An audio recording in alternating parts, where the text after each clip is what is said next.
পরিবার কল্যাণ পরিদর্শিকা মনোনয়নে আবার মৌখিক পরীক্ষা নিয়ে 3 মাসে ফল প্রকাশের নির্দেশ।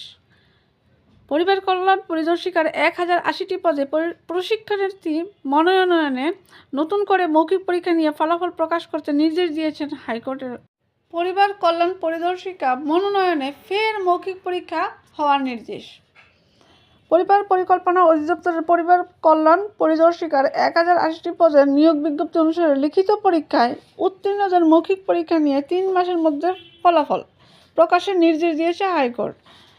পৃথক রিটে জারি করা আদালতে রিট আবেদনকারীদের পক্ষে ছিলেন জ্যেষ্ঠ আইনজীবী আহসানুল করিম, আইনজীবী সিদ্দিক উল্লাহ মিয়া, জ্যোতির্ময় বড়ুয়া ও সৈয়দা নাসরিন। রাষ্ট্রপক্ষে ছিলেন অতিরিক্ত অ্যাটর্নি জেনারেল মোহাম্মদ আরশাদুর রউফ।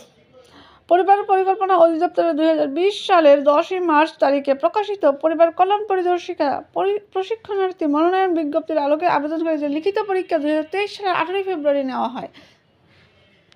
এরপর 15 মে থেকে 18 জুন পর্যন্ত মৌখিক পরীক্ষা নেওয়া হয়, কিন্তু 14 জানুয়ারি এক বিজ্ঞপ্তি দিয়ে মনোনয়ন বাতিল করা হয়। বিজ্ঞপ্তিতে বলা হয়, নতুন করে